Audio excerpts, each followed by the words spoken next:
Good morning, Lee.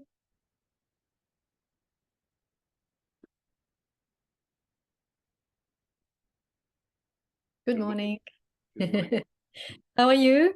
I'm fine, thank you very much. How are you doing? Yeah, not too bad, not too bad. Good, good. Is it an early time for you or? No, it's 9:45 in the morning, so we're fine. Yeah, okay. Good, good, good. Well, I'm going to look after you today. Okay. I'm Marianne. I don't think we've ever met. No. Hi, lovely to meet you. Thank you. Likewise. So I will let people in, Yeah. and well, you are a well-established user of Zoom, I suppose. Right. It was a lifesaver during the lockdowns, It definitely. wasn't, yeah, it was really good that we had this technology. And we didn't have to wait, it didn't develop while we were in. It was almost like it was waiting there for us, wasn't Yeah, it knew the future, didn't it? Yeah. Okay. Brilliant. So what I'm going to be doing is I've got a PowerPoint to work from, Yeah. so I've got that ready. That's all ready to go. Okay. And the obviously with the chat system and everything like that. I presume what you want to do is as the questions come up, maybe ask at the time or It leave. really is up to you whether you want your presentation to be interrupted like that, or you would rather me. I can make notes of those questions, and then I can ask that on their behalf to save time. But it's really up to you, Lee, how you like to. Do I actually get to see the chat? I guess I do on the side, don't I? If you not unless you click on the chat. Okay. So Um, if you have the chat on your side, then yes. yeah. Yes, you would be able to see that, and then you can answer the questions if that's how you want to do it. Okay. I'm aware sometimes that if people are seeking answers for something that's relevant right at that moment, it's Mm. better to answer them rather than to leave them at the end because it loses some of the impetus of providing an answer As sometimes. I say, Lee, you are in charge. So you tell if that's what you want to do, that's how we do it. So Yeah. in that case, you just open your chat on your Yeah. screen, pull it to the side, and then you will see as the questions come up. I can still monitor it. So if something is missed, then I can make a note, and at the end we can do that. Yeah, I think that's probably the best way to do it because obviously Fine. miss people out. So yeah. Yeah. Okay. All right. We'll do that. Right. I'm not sure whether you're aware. I'm going to do a bit of housekeeping to So, let them know that this is what you are. That this is how you are going to take questions. yeah. I also let them know that the last 15 minutes of the talk, they can, or whenever you finish your talk, then and if there is any more time for more questions, we can do that. Yeah. I'm going to play this 1 minute video. Yeah. It's like a PowerPoint presentation, so I'm not going to say anything. It just plays itself. Yeah, and then I will introduce you. I very much shortened it so that the what includes in the talk, because you're going to talk about it anyway. So it's just really making a very short Yeah. introduction. So all the time that you have. All right. Okay. Okie Fantastic. dokie. All right. Right. Okay. So now what I'm going to do is okay. So I'm going to make you a co-host. Yeah. So there you are. So this should allow you to have your presentation. Yeah. Let me just check I can do that Yeah. now. Mm-hmm. Right. Okay. Can you see that? Okay. Yes. Yeah. Brilliant. Okay. That's lovely. Yeah. So Right. that's good. And then it's good for me to try as well that it's despite you are having all there. Can you see that? Yeah. Can you see? Yeah. Good. All right. Well, thank you. Thank you very much for the rehearsal. That was That's good. great. Thank you. And Okay. then I start letting people in. Okay, is that all right Good. with you? Yeah. Okay. What I'll do is I'm Or- going to make some last minute preparations I'll switch off for a moment. I'm like stop muting Okay. video for the moment, and then I'll be back in about 2 minutes. Okay. All right then. Okay. Okie dokie.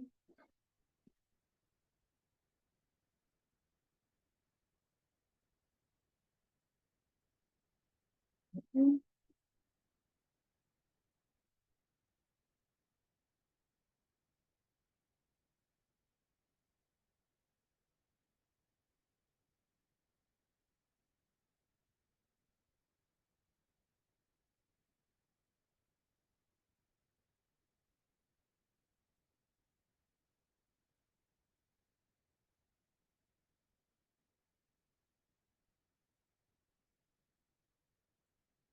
Hello, everybody.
I've got your email address wrong. Did I, Lee? I can't hear you. You have to unmute yourself. So it says UL, but it's just say UK. That's all. Oh, I see. Yeah. I'm not sure what that country is. UL. I wasn't sure. I thought that was a unique to you. Okay, Beg your pardon. no problem.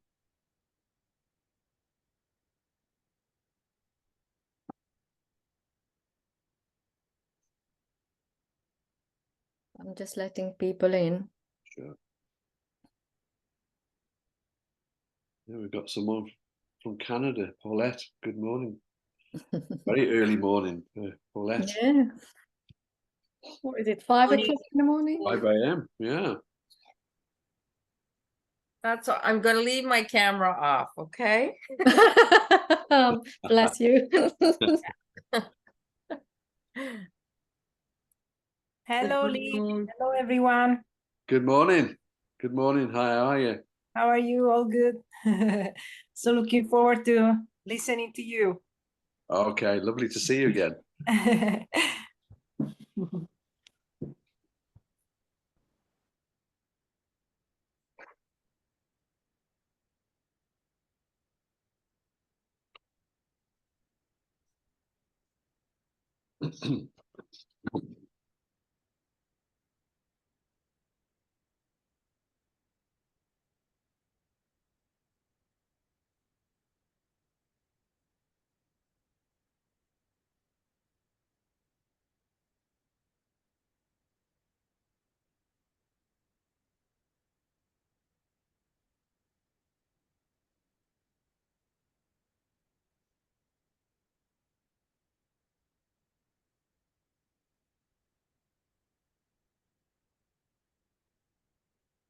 We've got a couple of more minutes.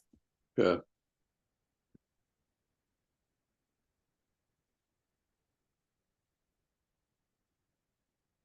And there are 9 people.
If there are any latecomers, Lee, I'll let them in, so don't worry about that.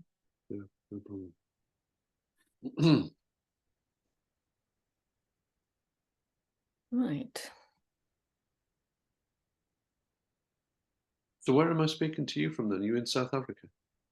No, I'm not Lisa. I'm Marianne in the UK. Are you actually in the UK? Yeah. I just look like, well, no, I don't look like Lisa actually, but I've got the name because I'm helping you, so I signed in. You signed in on that account, sure. Yeah.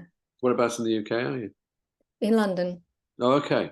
Yeah. Oh, I'm teaching there on Saturday and Sunday. So Yeah, I follow your Facebook page, so yeah, it should be good this weekend. oh, good. And then you go to you see Sergio as well in Portugal. You teach there. Yeah. I've been doing that for about 14 years now. He's a good lad, Sergio. I suppose the weather is better. Well, when I go, it certainly is. I tend to You choose your time. I choose my time carefully. Yeah. Right. If you want to, we can. When would you be in Portugal? I'm there normally June, July time. Aha, okay. Oh, thanks. All right. I'm there earlier, but thanks. All right. Okay. Yeah, so either in Lisbon or I've just started working in the Algarve as well. Well, I've been in Lisbon probably 13, 14 years on and off. I go there, so yeah. Right. Shall we start? Sure. Good morning, everybody. Welcome at Lee's presentation. And just a couple of housekeeping rules. Please mute yourself so that the background noise is not going to affect the presentation. How Lee would like to go about this is that he is also going to monitor the chat. So if you have a question that moment, please put it in the chat, and he's going to answer the question. If there is anything missed, then we will have some time at the end of the presentation to have your questions answered. I don't think he needs much introduction, but nevertheless, I would like to introduce Lee Anthony Taylor to you, who has been a reflexologist since 1996 and has created a specialty in reflexology for men's health, a course that he has delivered worldwide since 2002. He has spoken at previous ICR conferences in 2001, 2007, and 2019. His details are in the chat. Please be aware that I misspelled his email address, but he very kindly put it in correctly. So it's a taylorescape@hotmail.co.uk. But that is correctly now in the chat, and his website detail as well. This presentation includes an explanation of the andropause or viropause, the male menopause, exploring the myths and the reality behind this stage of life for man, an approach to the disease processes from a holistic perspective, looking at the emotional, mental, and spiritual components associated with the change of life. The talk examines the various physical symptoms and will also look at the changes, the role of man in society and what this change means and how it impacts man's overall health. So we are all ears, Lee. It's over to you. Okay. Did you need to do that introductory Oh, video yeah. first? Thank you very much. That's okay. Do we want to start with that one first, and then I'll come in straight afterwards? That would be lovely. Thank you very much for reminding me.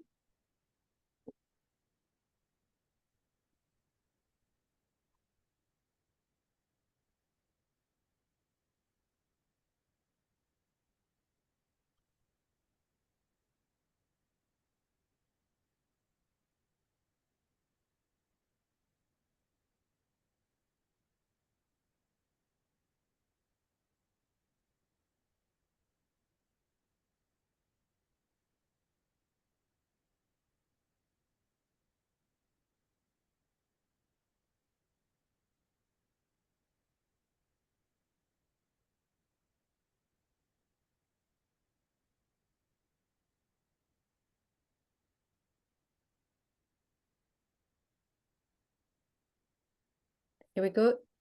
Now it's really up. Okay, we're good to go. Yeah. All right. Lovely. Thank you very much. Thank you very much. Okay. Thank you, Marianne. Good morning, good afternoon, good evening, wherever you are in the world. Hi, I'm Lee Anthony Taylor. I've been in reflexology since 1995-96.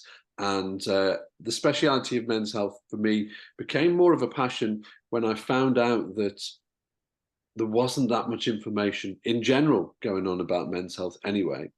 But also even within our profession. And it's quite indicative, really, when we have probably between 5 and 10% of the profession is male reflexologists. And those who come into our clinic rooms tend to be around that same kind of percentage as well. So it's very low. And I was always keen to find out ways that we could really boost that, to encourage that, have more numbers of people coming through. So that was the rationale behind starting the men's health course in particular.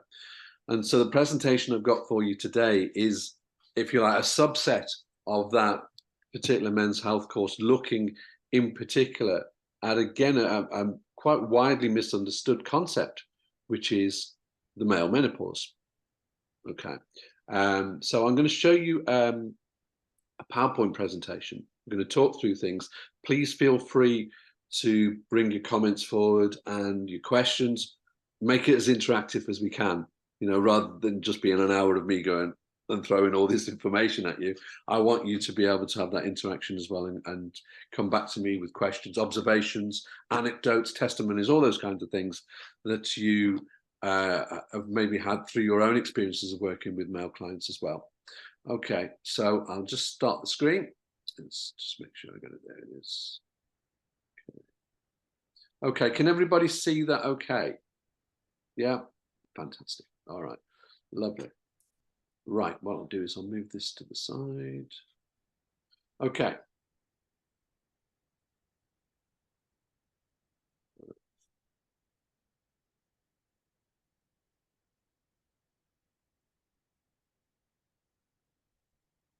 There we go. Okay, everybody still see that okay, yeah? Yes. Right, lovely. Okay, so move that to this side. Reflexology for the male andropause. When I was first asked to provide a presentation for the ICR, which I'm really grateful for, because I think it's a wonderful platform to get us from all over the world to come together. You know, it is an amazing experience. I was in the middle of the men's health course here in the UK, so I was immersed in all those thoughts and all those observations that were coming forwards. So when they said it was reflexology for all ages as well, I thought, well, this is an ideal opportunity to bring in an aspect of men's health in particular that's underrepresented, and present it through this particular category of the male andropause. So what exactly is the andropause? That's our first question. Okay, I'm just going to minimize this down. Okay. Marianne, it may end up where I can't see the chat at this rate because I've got a lot of information on my screen suddenly. Oh, right, okay. So it may well be that if you have questions, please feel free just to Barge in. Okay. Yeah. All right. Okay. So the andropause itself, you may have heard something called the male menopause, and it's been the subject possibly of you know, jokes and various opinions, shall we say, some of which are not that complimentary. But it is a real concept, and I think the thing about the viropause or the andropause or the male menopause is that because it's so misunderstood, those people that it affects, i.e. the men that it affects, really tend to be equally as dismissive of it as well. One, because there's not enough information out there, and two, because it's easier for men to pretend that it's not happening. So they'll put it down to other circumstances. So as we go through this presentation today, we'll try and unpick some of those myths and put it into context of it being a very real phenomenon. So it's a state of well-being or a state of being for men, normally from around their 40s onwards. And this is due to hormonal changes that bring about certain physiological effects within the body as well. And those physiological effects can either be physical in nature, or they can be as a result of mental or emotional processes that are going on as well within the man's body. So they are equivalent to the female perimenopause. They have a kind of a process that's similar. Okay, so what we talk about when you're going through these stages is it's what's known as periandropausal, as in perimenopausal, same kind of thing, because the definition of the word andropause or menopause is that the cessation of those symptoms, or in this case, the cessation of all of the accompanying problems that might exist in the transition from one hormonal state to another, okay, for a man. So it can last just as long as well. So we could be talking a man starting his andropause, going through paraandropausal, maybe from as early as their late 30s, right the way through to their 60s. Okay. So what actually happens to the body? With the periandropausal state, it's about a drop in testosterone levels.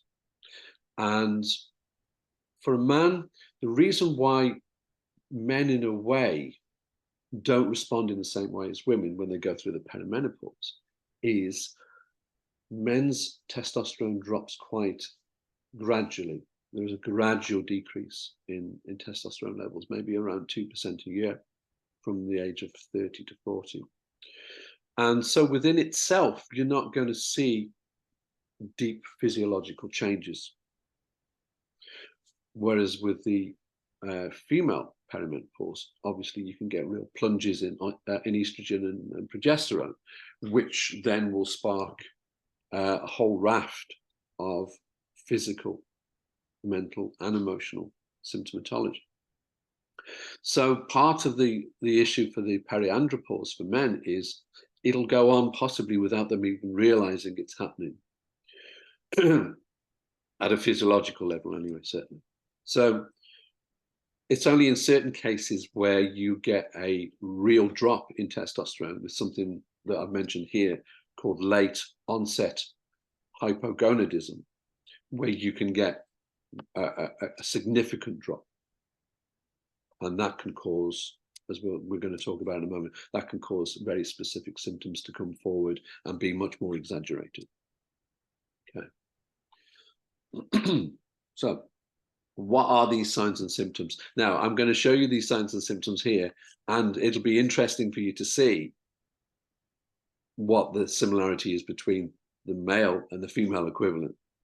Okay, so just as with women, this picture can be very clearly defined in some cases, not all cases. And this is what makes it hard for clinicians to diagnose andropausal problems, periandropausal problems, is because they might be so minor, they might be so seemingly insignificant because it's part of a general mood state for that person, that they don't stand out as symptoms.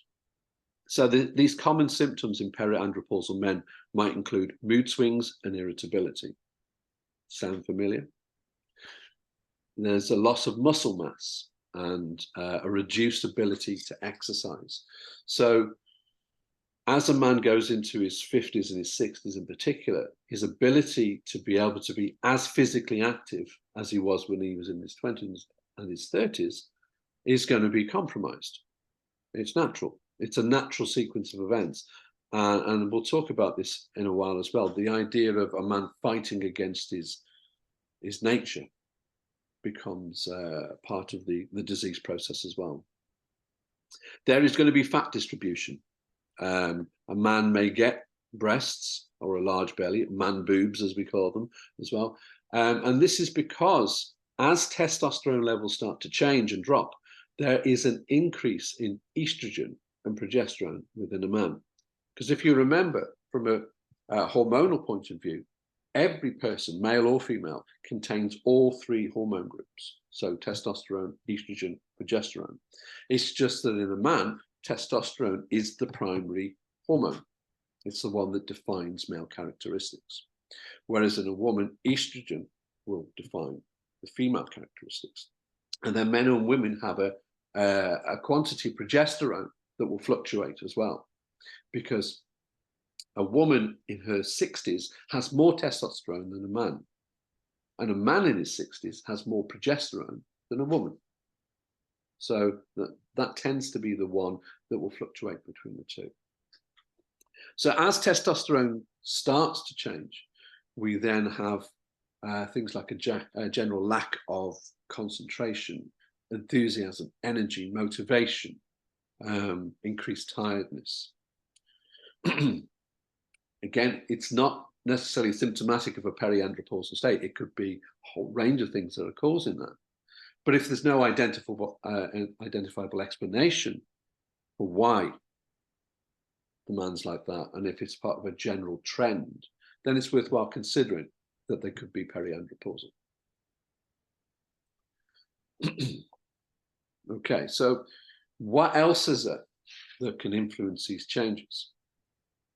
So we're talking hormonal, but as we know, hormonal is part of a wider issue, a mental emotional issue that may be going on with men as well, and one will feed the other. So changes in hormone levels will feed into a mental emotional state, and the mental emotional state will have a direct suppressing effect possibly on the secretion of testosterone. So lifestyle factors, it may well be that the person is going through a particular life change, and bearing in mind that in the 40s and 50s, men do have significant life changes going on. They could be going through money problems, they could be going through divorce, they could be going through house move, they could be going through parents dying. All of these things will have a mental and emotional component to them that will feed into their testosterone changes. So lifestyle certainly is something as well. A man may feel as though he needs to keep up with the younger generation, trying to do things that really his body is starting to give him clues that he should not be doing in that capacity anymore. One of the biggest things that I found when I was putting the men's health course together 22 years ago, everybody was thinking that I was going to be talking about erectile dysfunction and prostate problems, because that's all that was wrong with men's health. But men are a bit more complex than that, I have to say. We are going to talk about erectile dysfunction because I think it's an important consideration. Certainly, when we look at the idea of performance in general per se, and the idea of men having to perform, erectile dysfunction does become a consideration. But erectile dysfunction in itself is a physiological response to possibly something much more deep-rooted, which might be stress or anxiety or depression. And as I mentioned here on this slide, depression is really an umbrella term, as is stress, for something much wider that's going on, as an issue within the man's psyche. So it's worthwhile when we start to look at case taking in particular, not to focus just on the symptomatology, but to look at the deeper root cause from a mental emotional perspective of what it is might be bringing about those problems in the first place.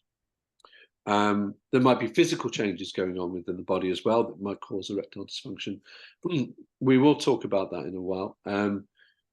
But certainly any changes in vascularity, in blood pressure or our blood vessel composition may have an effect as well on the ability for a man to have an erection.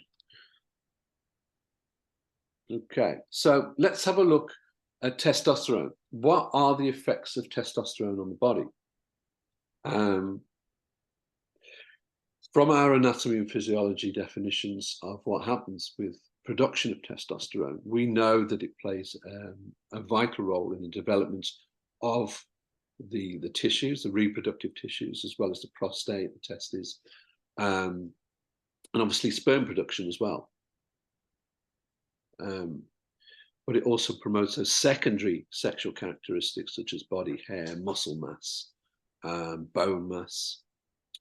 And it's one of the fueling agents for aggression and also libido, for the sex drive as well. Now, by aggression, we can interpret that in a couple of ways. One is the most obvious form of aggression, which is that kind of violence of aggression. But aggression is also used psychologically as a term to talk about motivation. So someone who is motivated to get up and do things, to get out and do things. So it can work in both ways. So a person who is highly motivated will have high testosterone levels as well. Conversely, someone who is very demotivated, it's worth looking at what's going on with their testosterone levels, because they may well have dropped significantly and they might be in that hypogonadism state. So it's also worth considering as well, women have testosterone within their bodies. As I say, we've got a mixture of all three. And women with high levels of testosterone in their body may well have that, that more motivated edge to them. Okay. So while it's not a key marker, it's not a classic indicator, testosterone normally equates itself with the motivational instinct that we have to get things done. So people who are organizers, people who are very clear-headed, single-minded, that kind of thing. There's an element of that within the testosterone picture, shall we say. Okay. Any questions on that so far, Mariana? How are we doing? No, there hasn't been. I think everybody's on tender hook. So Okay. please carry on. Okay, well, we'll keep going with this then. All right, so when we talk about motivation, when we talk about testosterone, what we're leading towards here, obviously, reflexology for the male andropause is the title of the presentation. What we're seeking to find here is what happens to change all that. And that's what these next few slides are going to be talking about. So testosterone and the urge. Okay. Now, testosterone, as I say, fuels the sex drive. It fuels the libido. So for a young man that's going through puberty, and if you've got sons or if you've got grandsons and they're teenagers, you'll know exactly what I'm talking about. Okay. It's, like I say, it's responsible for normal, healthy sperm development and production. But also, it's crucial for the rhythm of when a man feels at his most sexual active, shall I say. So there's a circadian rhythm that exists for men. Testosterone levels within a man will be at their highest normally first thing in the morning. Okay, so on waking, within the first hour of waking, that's when their testosterone levels are at the highest.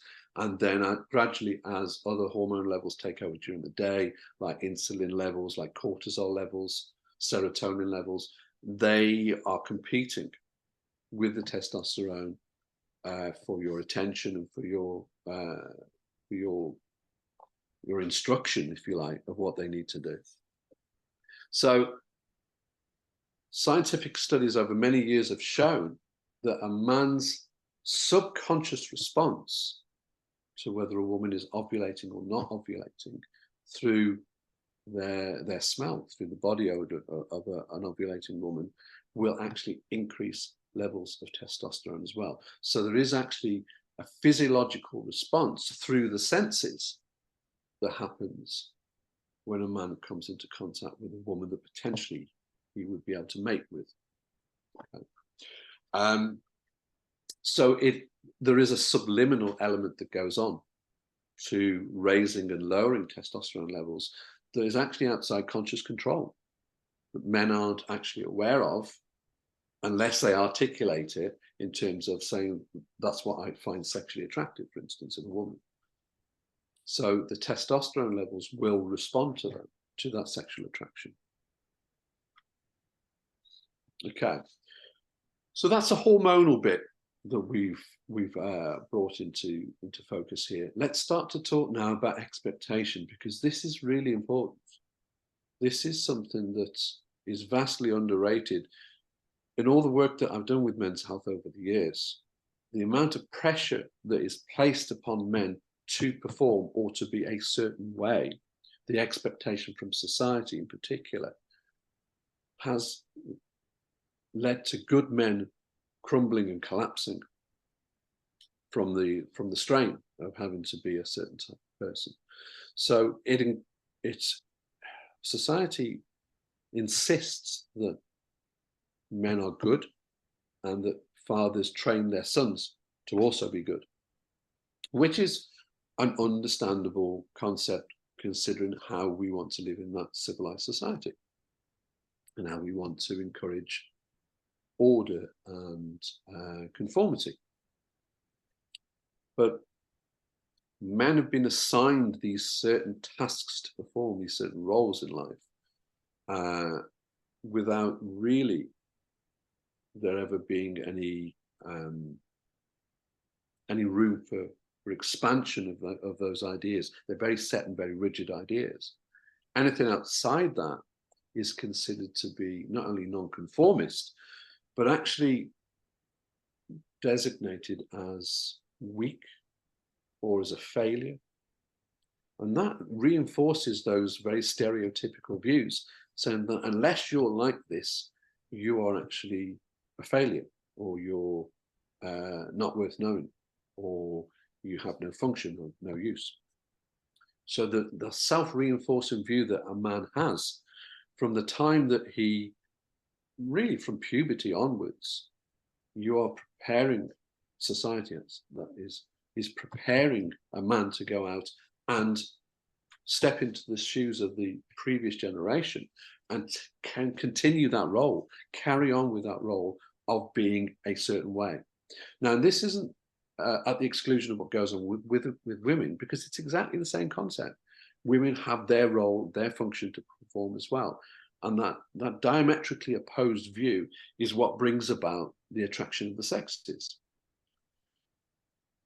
With men, because they don't have that ability to articulate, men are very inarticulate, as you probably know and have experienced.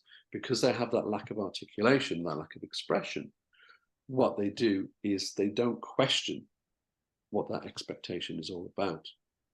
They go into shutdown mode and go, well, my dad was like that. That's therefore what I'm supposed to be like and what I'll tell my son to be like.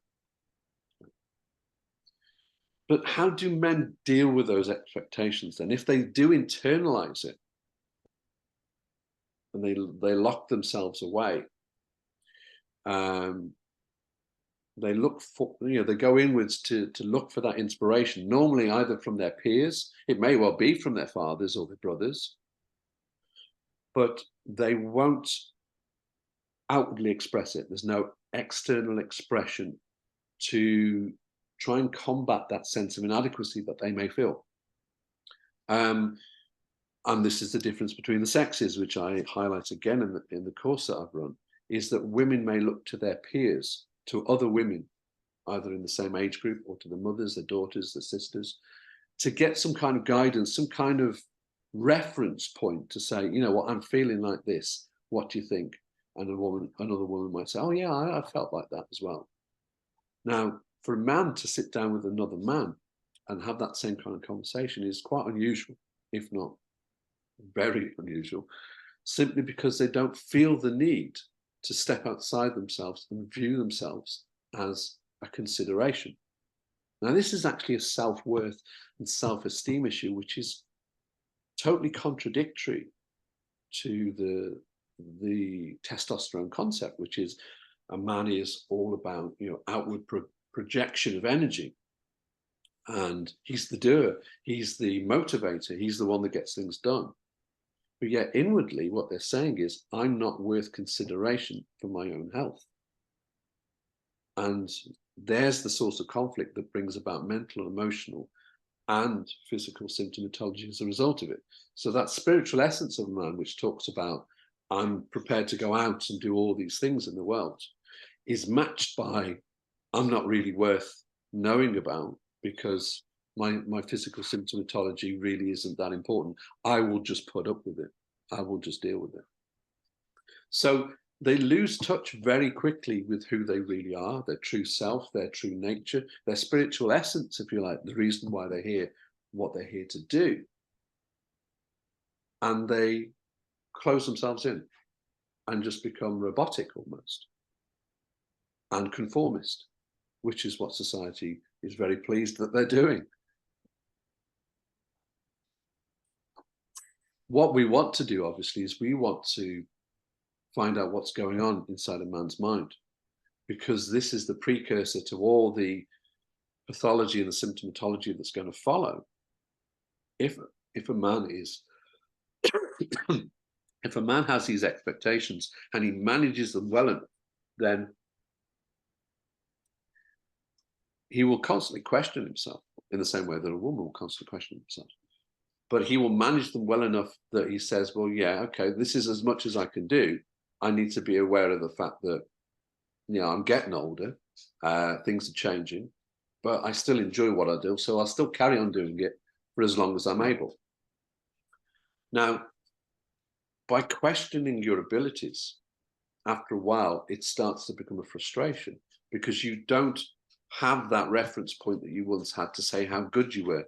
Because everything keeps changing, you don't have a yardstick to measure by because you've kept moving where the yardstick measured from. So you're constantly changing your reference point, and therefore you don't really know what you're capable of anymore. What it may do as well with the pressures and the expectations is it may lead to an inability to share information with your partner, because there's that idea of I'll keep it to myself. I'll sort it out for myself. I've always known that was the best thing for me to do, was to sort it out for myself, and then I'll let the world know that I've achieved it. Yeah, so I think that's quite an indicative thing with men as well, is leave me to get on with it, leave me to do it, and then I'll tell you how successful I've been in doing it. But the frustration that comes from that will lead to these mental, emotional, or physical problems that we're going to go on to talk about. Another thing for men as well, and again, this is testosterone fueled, is the idea of measurement and competition. Now, women will have, if they have high levels of testosterone, they will have the same kind of streak within them as well. But the idea of measured outcomes, competitive edge, getting fixated on results, that everything has to have a conclusion to it in order to justify your existence almost, in order to say, well, this is my purpose, this is what I'm here for. That's really what men go for. They go for this idea of, if I can measure it, if it has an outcome, if it has a desired outcome, or even an undesired outcome, I at least know where I am with it, at least know what I've done with it. So men of a certain age, certainly from their 20s through to maybe their late 40s, early 50s, are highly driven or affected by, conversely, the idea of measurement and competition. They measure themselves against other men. They measure themselves against society in general. They compete through the hierarchical structure of business or through the workplace to say, well, I want your job. I'm going to be able to do your job soon. I'm doing your job. You can't do my job. I'm no longer capable of doing my job. So it's on a spectrum, if you like. And their status in life then gets shaped by all of these boxes that they've ticked throughout life. The other thing that exists as well for a man, which is like a deep primal instinct almost, is this concept of protection and provision. Protecting your family, providing for your family, looking after your children, looking after your partner. And it's passed down from father to son in the same way as a lot of expectations are. So as a man goes through those early adult stages, and he sees that he's on his own path, he's setting out on his own journey now, part of the bag that he packs, if you like, to go on this special journey, the contents are going to be, how am I going to bring up my family? How am I going to provide for? How am I going to protect those people that I love? That's his motivation for working, essentially. I've got to make sure that I earn enough money so that my family is always going to be provided for, that they've always got a roof over their head, that they're always protected. So it's a very primal thing, because one of our 3 primal instincts is the shelter idea. So we have, food, shelter, reproduction. Those are the 3 primal instincts.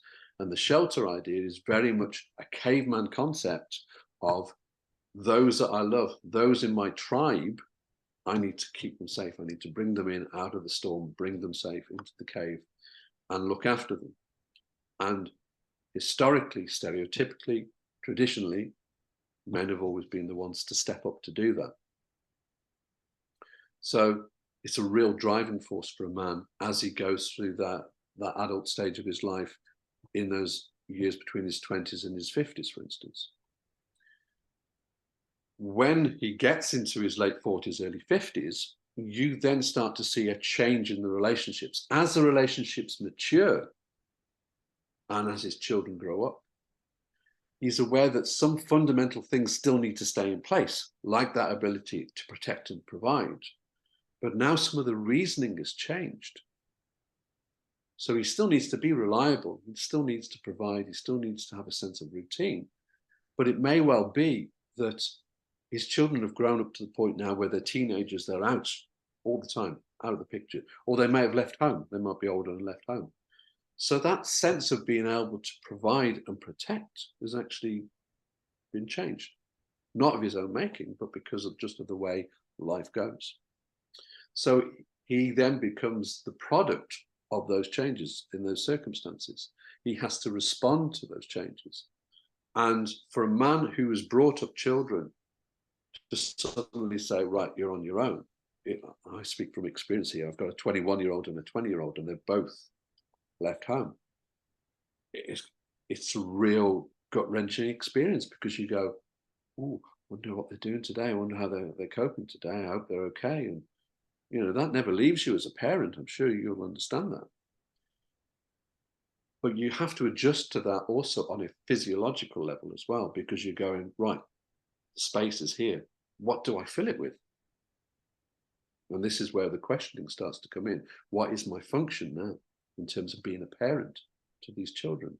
What am I meant to do? Am I meant to not be a helicopter parent and go in and keep sort of, sort of running their life for them? Do I take that step back? But if I take a step too far back, does that mean I'm too far removed from their life then? So there's a constant choreography going on of trying to work out where you are in relation to them. Okay. What this also does, of course, this has an impact on your partner that you're with, your wife or your partner, whoever it is, because the dynamic between yourselves is going to change as well. Mothers have also lost their children to the world, so their physiological response is going to be equally as shocking to them, possibly. So you then have got two people left in the empty nest who then have to start to rearrange all their thoughts, all their emotions, all their feelings around dealing with this new chapter in their life. The fact that it doesn't, you know, it no longer contains the children that they brought up. So what a man will probably do at this stage, and you know, it could be at any age. We're talking if men have their children early, it could be as early as in their 40s, for instance, or it could be, in my case, in their 50s. But that period of reflection starts where a man thinks, right, okay, where am I meant to be right now? I'm aware of you become aware of your own mortality. You go, right, okay, this is only a finite amount of time that I have. Therefore, what is my purpose? What am I meant to do? Where am I meant to be going with this? The home life balance may, sort of home work life balance may change as well, in that as the children have left, you think, right, well, now it's time for me to concentrate more on my work. But work demands and expectations may have also changed. So you're then having to compete possibly with the younger generation, or with a demand really that you don't want to go down that route. You've been there already and you're thinking, no, I've done all that. I don't want to be doing that anymore. So it's a time of great flux for a man around this time when changing relationships happen and work relationships may change as well. The man may have a younger boss, for instance, and that in itself might create a conflict or a tension of being told what to do by somebody who's actually young enough to be your son. So you then, when you start to throw all that into the mix, the body becomes this big cauldron of expression of saying, this isn't my true self. This is not me. This is not who I'm meant to be. So you do enter that period of reflection where you're saying, well, if it's not who I'm meant to be, who am I meant to be? And for some men, they're very fortunate that they can start to really work that out. But for quite a few men, they don't have that articulation, as I say, to be able to process and work it through. So it manifests from mental and emotional processes into physical symptomatology. And this is what we're going to be looking at when we do the reflexology work in a moment. What happens to a man when he ignores that inner voice, then? When he's not listening to himself to say, well, I need to make some changes. I need to recognize the fact that I'm not the man that I used to be.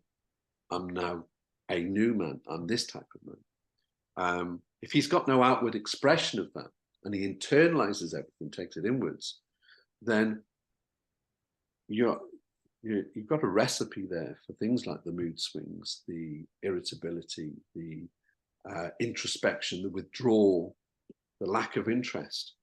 Because what he's trying to do is he's trying to put a defense mechanism up to make out as though nothing's changed in his routine at all, that everything's still as it was. And that defense mechanism really is the biggest illusion out there, because they're not the same person that they used to be. Quite clearly, they're not. And it's important for a man to recognize that it's time to move on. It's okay to move on.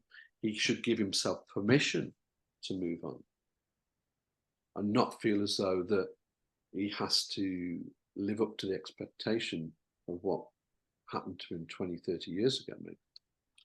So all of these internal machinations that are going on do have a physical counterpart to them. There's no option for the body to start to throw out symptomatology if all the chaos that's going on under the surface, mentally and emotionally, needs to have some form of expression. So there's always a physical counterpart to it. And this is where the reflexology starts to come in. Because the vast majority of the time, when you have a man coming into your clinic room, he's going to come to you with a physical symptom. He's not going to come to you with a mental or emotional process. Very rarely in all the years I've been working, 27 years, 28 years I've been working, has a man ever come to me who has specific mental or emotional processing that they want to work through. You know, like anxiety issues or depression or mood swings or anything like that. It's always part of a bigger picture. So as therapists, in order to understand the male psyche, we have to start to really work with men on all those fundamental levels, the whole holistic thing. Yeah, they might come in for a bad back, but really we need to ask the questions. What is going on with the reason why they've got a bad back, for instance? Okay. Because while we label things periandropausal at that stage in life, the vast majority of men that might be coming into our clinic rooms won't even understand the concept of periandropausal. They won't even think that they're in that state. So very unlikely that they're going to pass that information on to us to say, you know what, I think I'm periandropausal. They won't make that connection. They won't be that aware. It's not out there in the consciousness of men. You know, when we talk about menopausal women, which again is the butt of many jokes over many years, it's out in the conscious there to say there's menopausal symptoms. It's on all the health websites. This is what you might have. It's a stage of life that you're going through. This is the help that you might be able to get with it. There is no male equivalent of that at all. If you look on any national health websites, and I talk about the one in the UK in particular, when they talk about men's health issues, they talk about prostate, they talk about erectile dysfunction. And that's it. Pretty much it.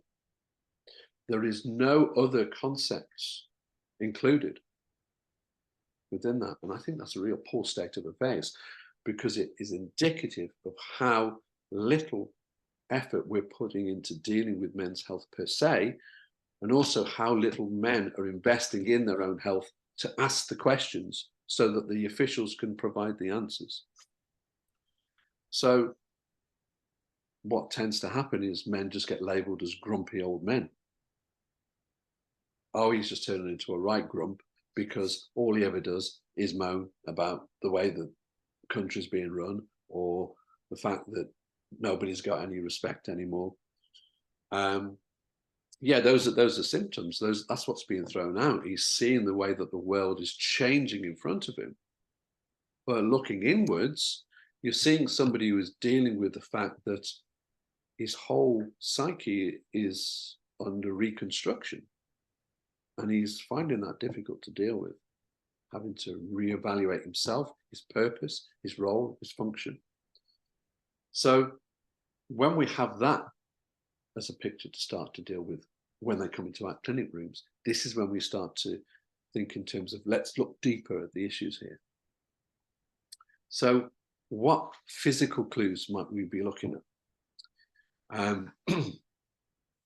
A man prides himself on having a good body, and it's indicative of how little he thinks of himself when he lets himself go, when he lets his body underperform, should we say.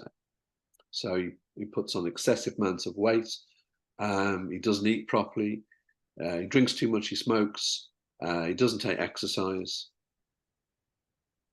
They're all indicators of this lack of self-worth, as I talked about earlier.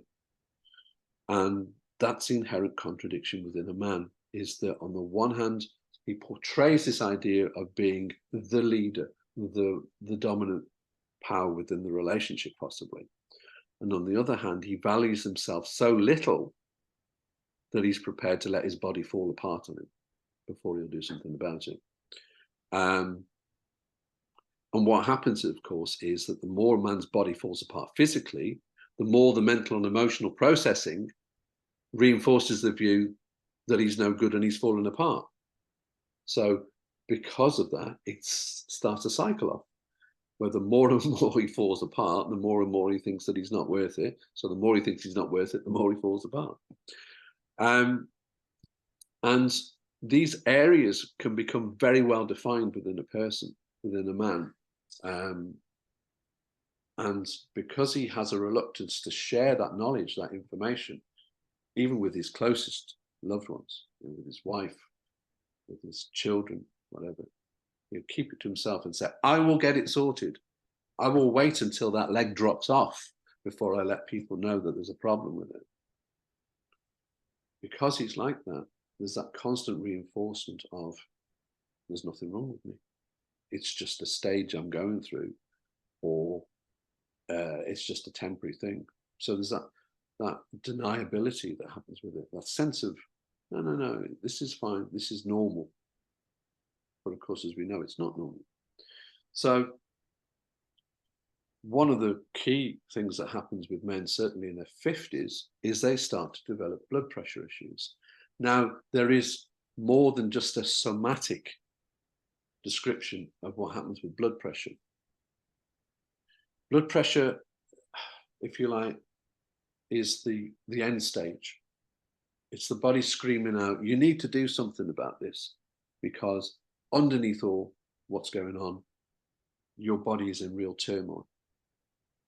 So as the stresses and strains of trying to be the person that they used to be overtake the man, his body has no choice but to say, let's call a halt to this. Let's really get you to reevaluate this as quickly as possible. Okay? All these changes in your environment, in other words, you're working too hard, or you're exercising too little, or you're eating too badly, accompanied by the mental state of the person saying, I'm getting old, I'm getting irrelevant, nobody wants me anymore. All that reinforces a view where a man will go, I need to prove to the world that I'm still here, that I'm still worth it. And so high blood pressure will mean that the man is actually artificially busy, as I would call it. In other words, creating something in his environment to say, look, I'm still here. Hello, everybody. I'm still around. Whereas low blood pressure will be the man trying to escape from that reality that he finds himself in, where he's no longer relevant. Remember, that's of his own making. He considers himself irrelevant. So he tries to escape from that by actually dropping his blood pressure. So when you have people in your clinic rooms, men in your clinic rooms, and you're talking about blood pressure issues, find out what's going on. Are they too high, too low? Because there is a key indicator here that either they are feeling as though they are invisible or they're irrelevant, and they want to do something about it. Bladder issues. Now, the pelvic region, as you know, is filled with organs, glands, blood supply, all that kind of stuff. It's a focal point, certainly in older men, for things like bladder control, bladder competency. As men get older, majority of men will put visceral fat on. They'll have that area around their abdomen, around their belly in particular, that piles the fat on. That will then place additional pressure on all the contents of the pelvis in particular, which then will restrict blood supply. It will bring about problems with the nerve supply and also with lymphatic drainage as well. So there's a lot of congestion there. Blood flow, as you know, is important not only for the urinary system, but also for the male reproductive system as well. We're going to look at that in a moment. But the nerve plexuses, they can be damaged, so you can have problems with the lower back. That could be a particular problem in the pelvis. But it could also just be the fact of poor circulation as well. So we're going to have a look at some key reflexes in a short time, just before I finish, on what to do about bladder issues in particular. Okay, so let's have a quick look at the male reproductive system. And the important thing to remember here is that the male reproductive system, the penis and the urethra, which are part of the reproductive system, are not only part of the reproductives, but they're also part of the urinary system as well. So a man could have issues with his urinary system that has a direct effect on his reproductive system as well. Okay, things like cystitis are very rare in men, mainly because of the length of the urethra. You know, a man's urethra can be anything up to 10 centimeters long, for instance, whereas in a woman it's only around 4 centimeters, which is the reason why women get far more UTIs and cystitis than men do. But the urinary system, again, still has implications for what's going on with a man's reproductive health.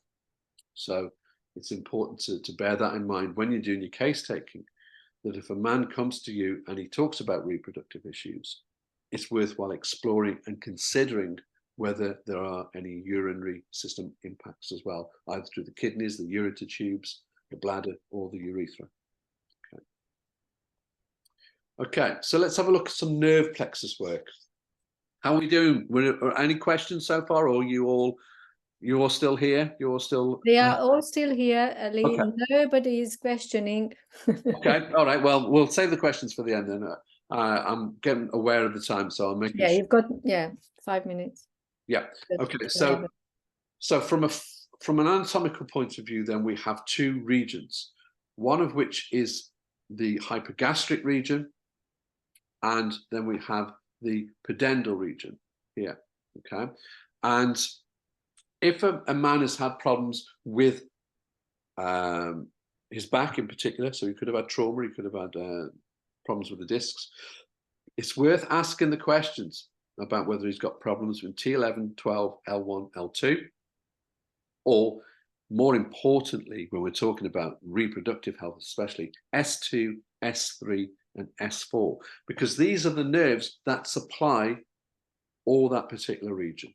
Okay, with erectile dysfunction, I want to go into that now because I want to make sure I cover this a little bit. There are changes that go on in the blood dilation levels within the penis in particular that are influenced by S2, S3, and S4. Okay, So it's worth asking the question whether there's any specific problems in that region. What's also worth considering is that the ability for a man to have an erection is also influenced by this particular gas within the blood, nitric oxide. Now, nitric oxide is naturally found within the air, so we breathe it in as part of the air. And actually on the tongue, you can take the nitric oxide out of the air and it settles on the tongue and then goes into the bloodstream that way.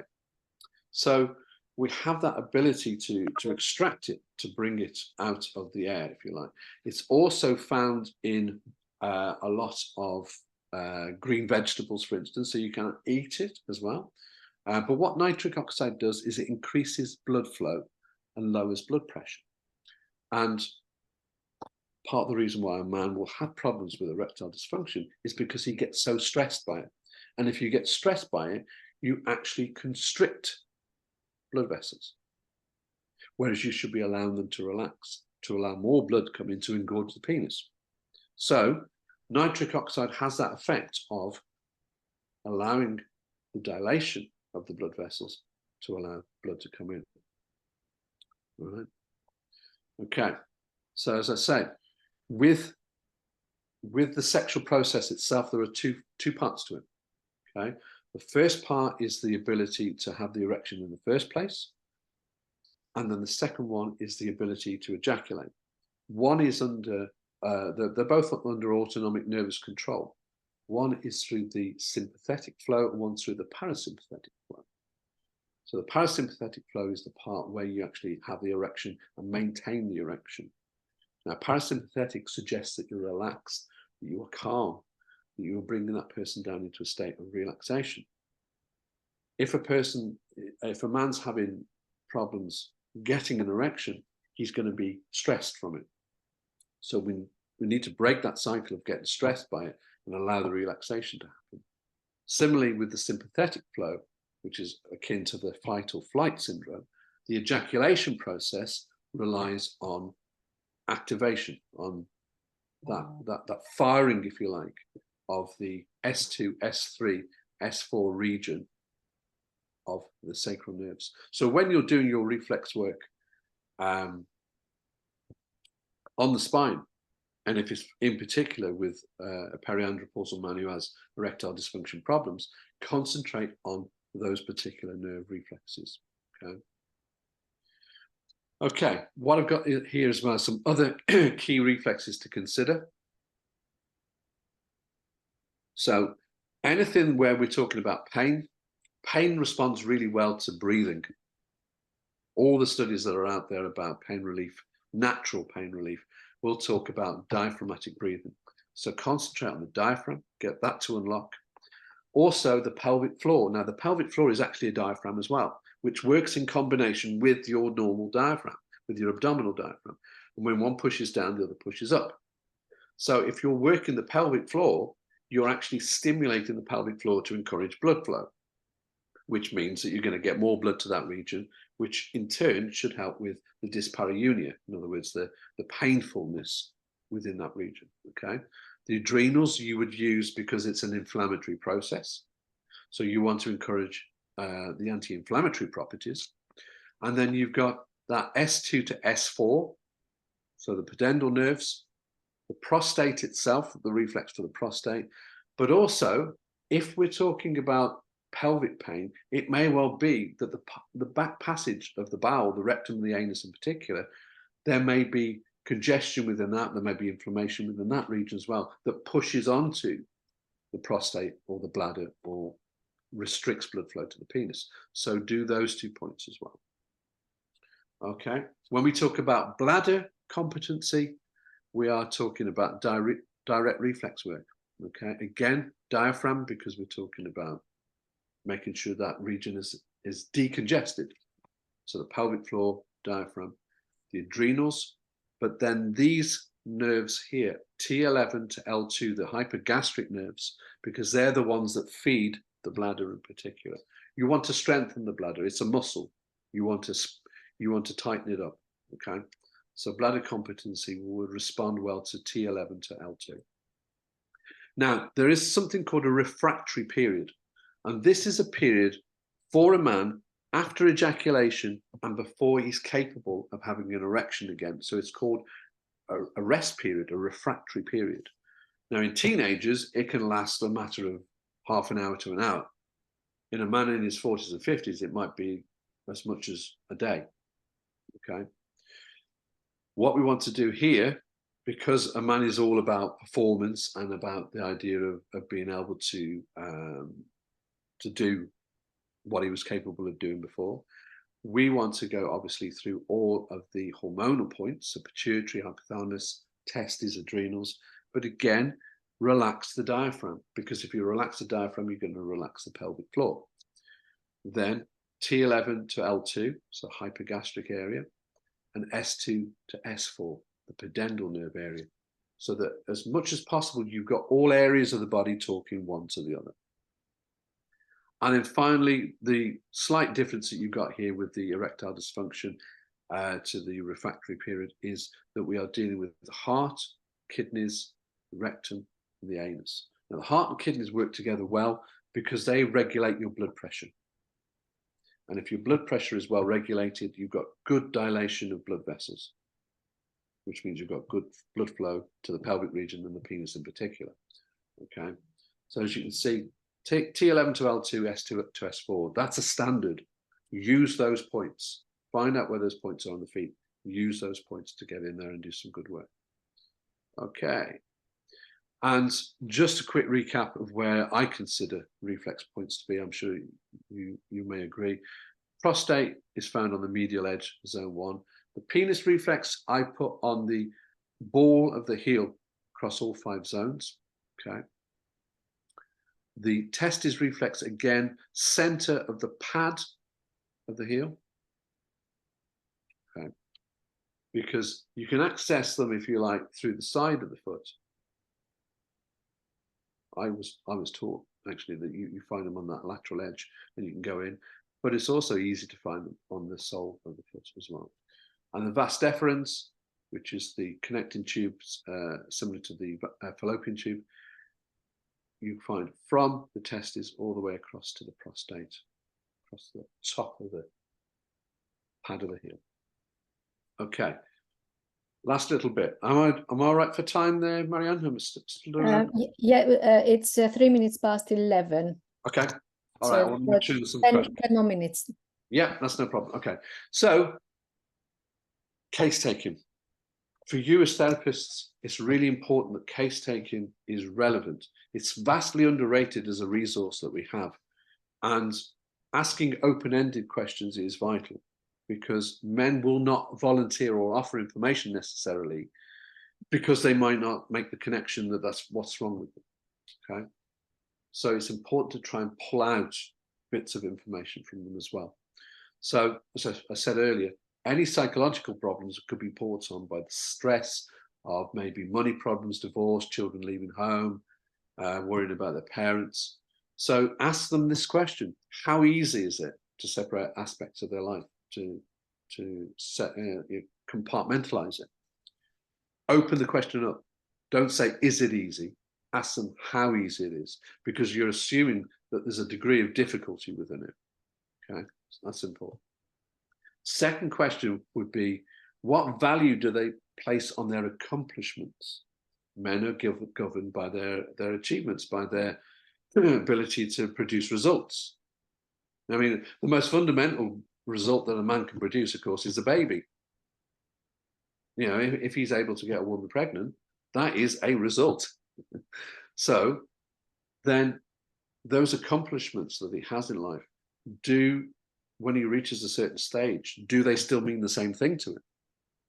You know, does he relish the thought of becoming a father in his 20s, and then when he gets to his 40s and he sees his children go, does he think, was that all there was to it? Is that all I was meant to do?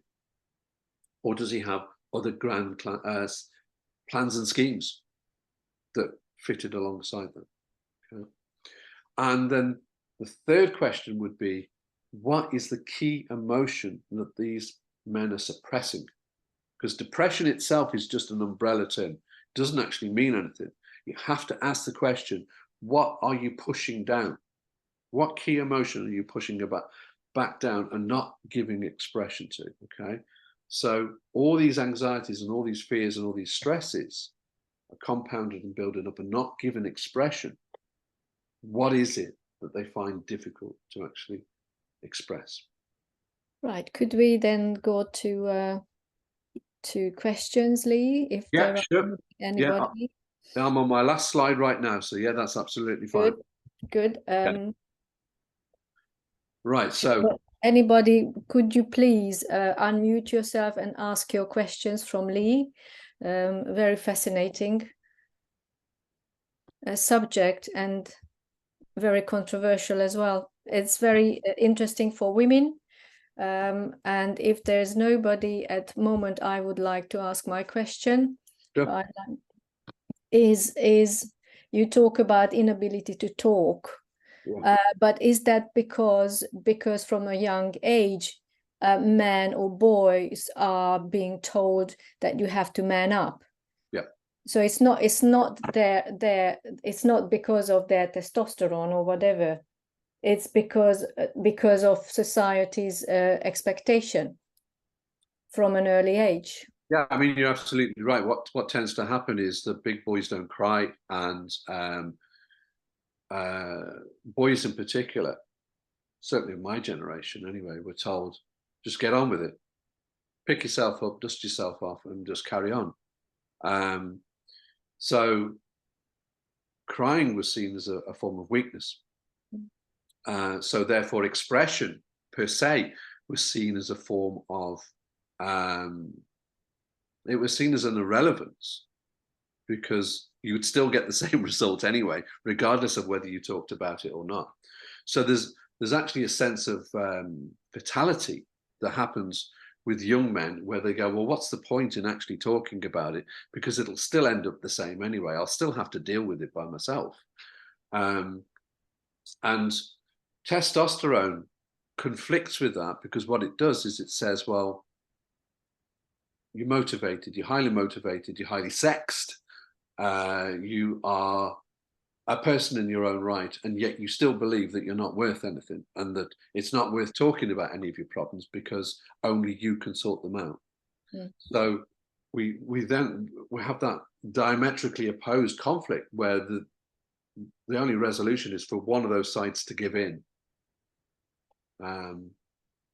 And so for a lot of men, they will go through life saying, well, I've always dealt with it, and it's always turned out pretty much how I thought it was going to do.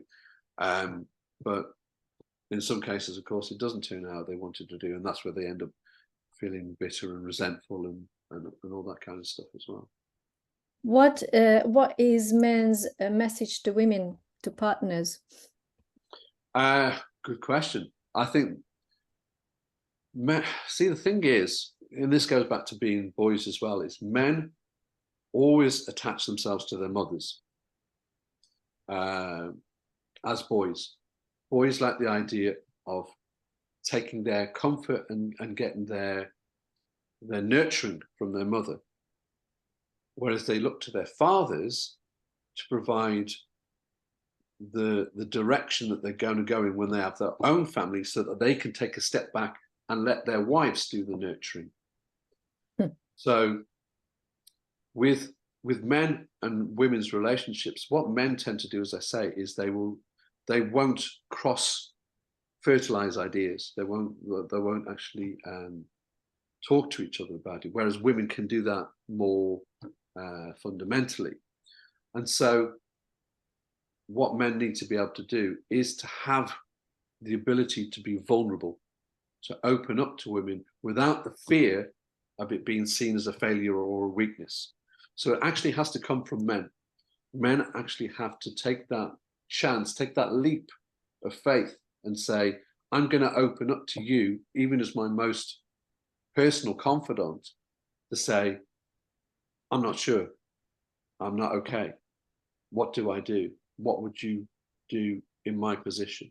So to lay themselves bare, and that for a man is asking a huge amount in quite a few cases, because he's always had to be the one who's in charge, in control.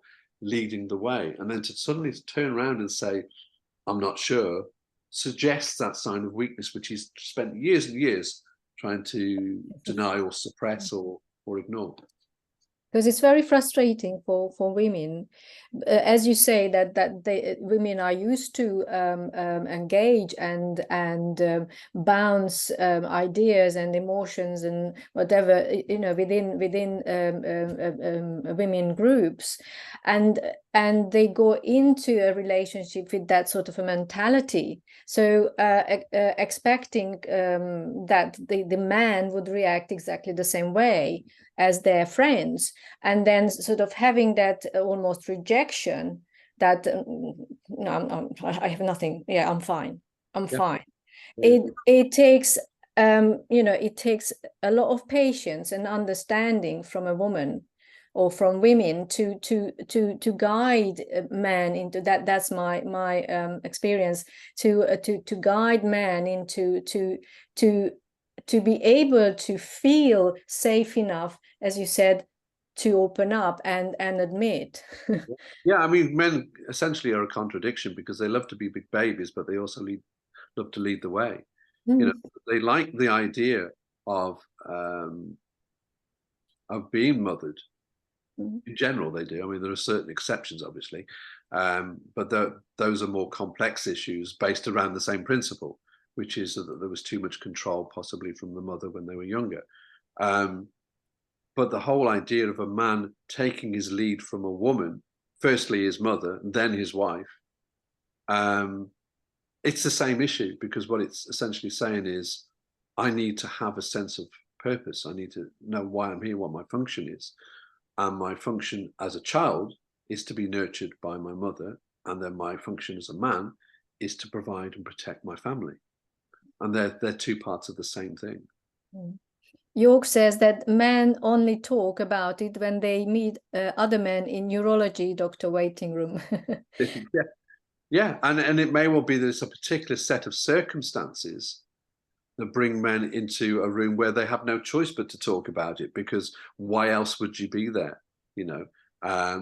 And if you were talking in a bar or in a restaurant with another man, chances are you would never have that depth of conversation about it, because men don't feel comfortable enough to exhibit that vulnerability, as I was talking about, that openness, and say, you know what, I'm really feeling that this is difficult and I don't know what to do. Because if you say that to another man that you don't really know, chances are they're going to go, well, I don't have any answers for you there, I'm sorry. Lee, could you tell us a little bit about the course that you offer on this topic? Yeah, sure. The men's health course is it's a 2-day weekend. Well, I run it as weekend courses, but I can be flexible on that. And essentially, the first day looks at the therapist and what the therapist needs to know about men in order to be able to. Could you please unmute yourself? Sorry. Yeah, so what they need to know about men. And then the second day really is about the client themselves and what's going on with their body. So a lot of what we've talked about in this session, and what can be done to help them put it right. Yeah. Thank you very much. I think we will have to leave it at that. And if you have any more questions, then you have all the Lee's details in the chat room. So I'm sure that if you have any more, if you wish to have any more information, and now you can see it on his screen as well, then you would be able to get more information that way. May I thank Lee for an absolutely fascinating presentation, and the subject is very unique, and all of you for attending, and hope to see you another day. Thank you very much, Lee. Thank you, everybody who attended today's session. Thank you. Thank you very much. Thank you. Thank you. Thank you. Bye-bye. Bye-bye. Bye. Bye. Bye. Okay. See you, George. Bye, everybody. Thank you very much. Bye-bye. Bye. Bye. Bye. Thank you. Thank you, Lee. Thank Bye. you. See you again. Bye. Really. Bye-bye. Yeah. Yeah.